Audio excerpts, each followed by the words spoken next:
एक ज़माना था जब पंजाब के अंदर 500 रुपये लीज़ के ऊपर पेट्रोल पंप दे दिया जाता था, 200 रुपये लीज़ के ऊपर दुकान दे दी जाती थी और 5 से 10 रुपये लीज़ के ऊपर ज़राई रकबा दे दिया जाता था। लेकिन अब ऐसे नहीं होगा। अब हुकूमत उन तमाम लोगों से ये ज़मीन वापस लेगी और इसकी नए सिरे से नीलामी की जाएगी। मिसाल के तौर पर अगर घोड़ी पाल मुरब्बा आपको लफ्ज़ याद होगा, जिस तरह घोड़ी भगा दी जाती थी तो जिसने उस रकबे पर कब्जा कर लिया, जहाँ तक वो घोड़ा भागा तो उस पर उस मालिक का जो है वो हक होगा। अब वो ऐसा नहीं होगा। अब हुकूमत जो है वो सरकारी ज़मीन वापस लेकर दोबारा उसको लीज़ पर देगी। मैं हूं अली रामी और आज हम बात करेंगे पंजाब के अंदर स्टेट लैंड के ऊपर जो हुकूमत एक नई पॉलिसी बना रही है और आखिर वो पॉलिसी क्या है, उस पर आज हम बात करेंगे। तो ये गुज़श्ता पिछले साल से ये मामला ज़ेर इल्तवा है। हुकूमत इस मामले पर काफ़ी गौर व फिक्र जो है वो कर रही है कि किस तरह से स्टेट लैंड जो है वापस ली जाए और क्या नई पॉलिसी बना ली जाए।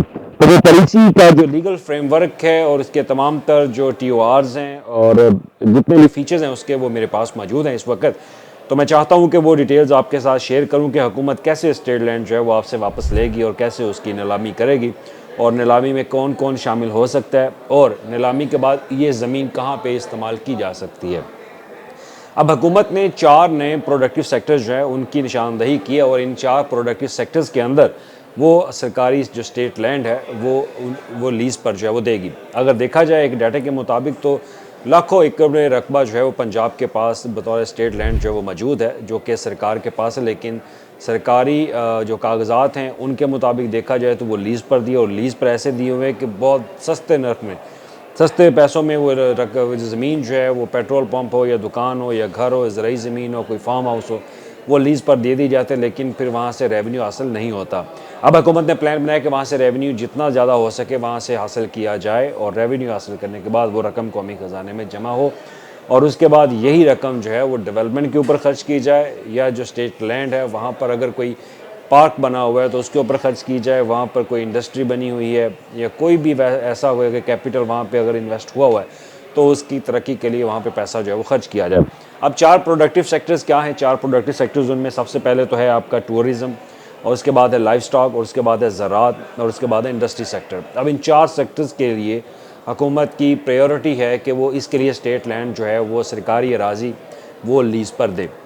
और लीज़ पर देने के लिए सबसे पहले जो पॉलिसी उन्होंने ये बनाई है कि ऑक्शन जो है वो कैसे होगा।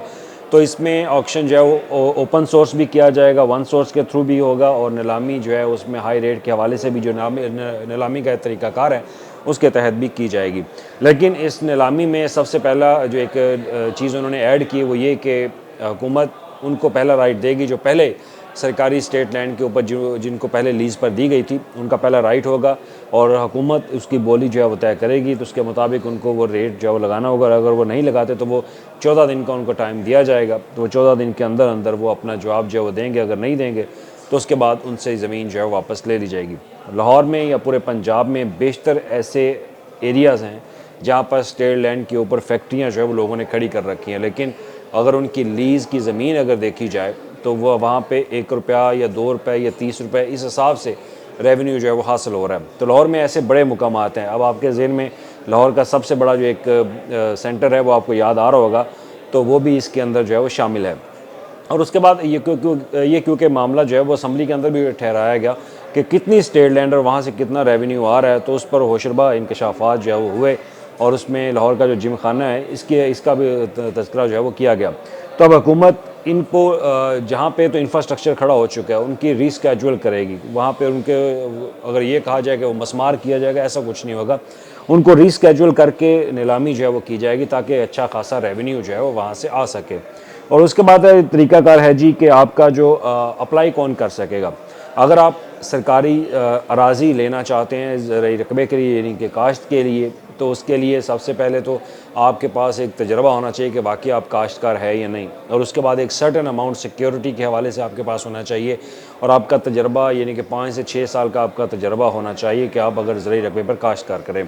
लाइफ स्टॉक की बात कर ली जाए तो लाइफ स्टॉक में अगर आप लाइफ स्टॉक फार्मिंग करना चाहते हैं तो अगर आप कोई फार्म बनाना चाहते हैं लाइफ स्टॉक के हवाले से यानी कि गाय का फार्म है या बकरियों का, इस तरह से, तो उसके लिए भी आपके पास तजर्बा जो है वो होना चाहिए और आपके पास एक सर्टेन अमाउंट होनी चाहिए कि आप इसका 2 साल तक का ख़र्चा जो है बर्दाश्त कर सकते हैं या नहीं।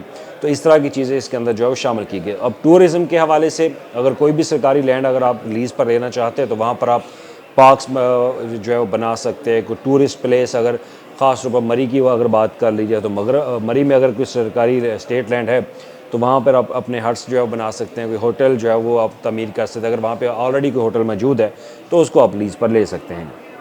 और उसके बाद अब इन पार्क्स के हवाले से वहाँ पर जितना भी रेवेन्यू होगा वो रेवेन्यू आपका होगा। और हुकूमत आपसे एडवांस में जब आप लीज़ अगर हासिल कर लेते हैं तो 1 साल का एडवांस किराया जो है वो आपको देना होगा। और हर साल का जो किराया है वो आपको जनवरी यानी कि जून, क्योंकि माली साल हमारा जो फाइनेंशियल ईयर है वो ख़त्म होता है जून में, तो जून से पहले आपको वो जमा करवाना होगा। तो ये वो एक क्राइटेरिया उन्होंने मोटा मोटा इसके अंदर रखा है। और अब इसकी पॉलिसी की तैयारी के हवाले से आज भी एक अहम इजलास जो है वो हुआ सीनियर सूबाई वज़ीर की सरबराही में, तो उसमें भी ये मामला जो है वो इनको बड़ा गौर से देखा गया। अब हतमी जो पॉलिसी है, कहा यह जा रहा है कि 30 जनवरी तक इसको फाइनलाइज जो है वो कर लिया जाएगा। अब 30 जनवरी तक इसको फाइनलाइज करने के बाद फिर ये मामला जो है वो कबीना के पास जाएगा और कबीना इसकी मंजूरी देगी। अब सादा सी बात ये कि हुकूमत जहाँ जहाँ पे सरकारी लैंड मौजूद है वो लीज़ पर देगी। अगर आपके पास पैसे हैं या आप ये सरकारी लैंड लेना चाहते हैं लीज़ के ऊपर, तो इस लीज़ को आप 10 से 15 साल के लिए लीज़ पर ले सकते हैं। 10 से 15 साल लीज़ पर देने के बाद जो है वो हुकूमत दोबारा से इसकी नीलामी करेगी।